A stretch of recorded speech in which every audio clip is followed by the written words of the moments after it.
सभा की गरिमा को प्रणमित करते हुए आज सर्वप्रथम तो मैं उन्हें धन्यवाद ज्ञापित करना चाहूंगा जिन्होंने इतने ज्वलंत समसामयिक विषय को आज की प्रतियोगिता हेतु चयनित किया है।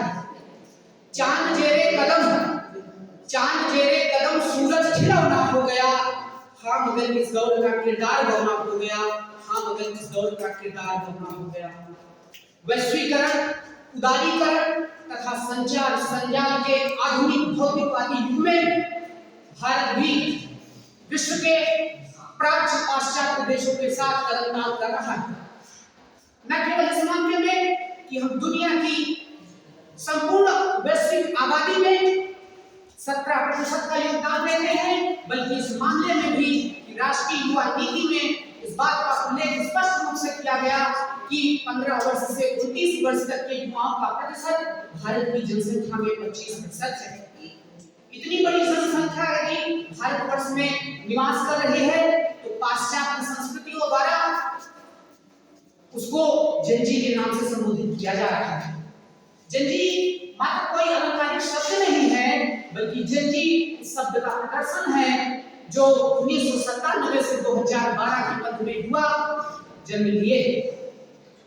परिवर्तन हमारी प्रकृति का नियम है और वो आपको शाश्वत रूप से दिखता भी है।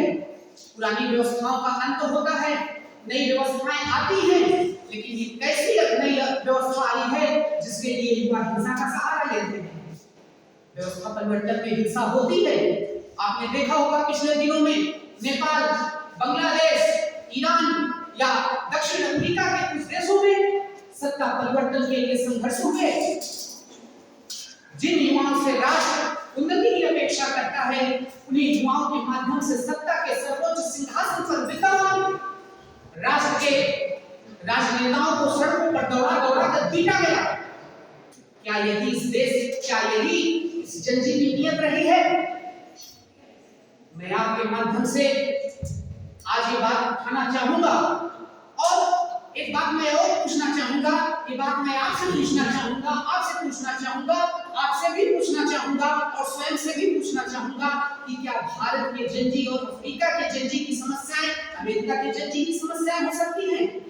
जैसे पूरा विश्व विविधताओं से भरा है, हमारी जेनजी की जो समस्याएं हैं उनमें भी विविधताएं व्याप्त है। दुनिया का बड़ा से बड़ा डॉक्टर, चिकित्सक आपको इस तथ्य से जरूर परिचित कराएगा कि एक व्यक्ति को जन्म लेने से पूर्व ही जन्म लेने के लिए संघर्ष करना पड़ता है। शुक्राणु के रूप में हमारे लगभग 50 करोड़ भाई बहन हमारे साथ प्रतिभागिता करते हैं। हम सर्वश्रेष्ठ होने के नाते मां के गर्भ में स्थान पाते हैं।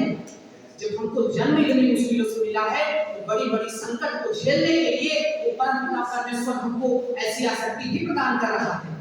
लेकिन आज एक कैसी मूर्खता हमारे संपूर्ण विश्व के युवाओं पर छाई है कि जब उनसे राष्ट्र उन्नति की प्रार्थना कर रहा है, जब राष्ट्र उनकी तरफ आदर निगाहों से राष्ट्र के हर एक क्षेत्र में योगदान की अपेक्षा कर रहा है, यही युवा आंदोलन, वो भी ऐसे आंदोलन नहीं, देश के संसाधनों को पूरी तरह क्षतिग्रस्त कर दिया जा रहा है, देश की न्यायालय टूट दिए जा रहे हैं, वहां के मंत्रियों विधायकों को सड़कों पर पीटा जा रहा है।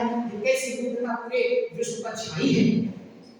आज इस प्रतियोगिता के माध्यम से मैं दिनकर जी की उन पंक्तियों को भी याद करना चाहूंगा जो शायद इन युवाओं के ऊपर बिल्कुल सही बैठती है। क्षमा सोभती उस भुजंग को जिसके पास गरल हो, क्षमा सोभती उस भुजंग को जिसके पास गरल हो, उसको क्या जो गंभीर मिश्किल भी सरल हो। आखिर की मूर्खता युवाओं पर क्यों छाई है? जब राष्ट्र से उन्नति की कामना कर रहा है तब वो किस पथ का अनुसरण कर रहे हैं? आज हमको इस ओर भी ध्यान देना पड़ेगा। लेकिन जेनजी को ये ना समझा जाए कि केवल वो राष्ट्र विरोधी गतिविधियों में एक्टिव हैं, वो अपनी सकारात्मक रुझान भी दे रहे हैं। इसलिए माखनलाल चतुर्वेदी जी की चंद पंक्तियां कहते हुए अपनी बात समाप्त करूंगा। चाल नहीं मैं सुरबाला के गहनों में उठा जाऊं, चाल नहीं प्रेमी माला में बिन प्यारी को ललचाऊं, मुझे तोड़ लेना हर वाली उस पर तू देना भेद, मातृभूमि पर शीश नवाने जिस पर जावे वीर रहे।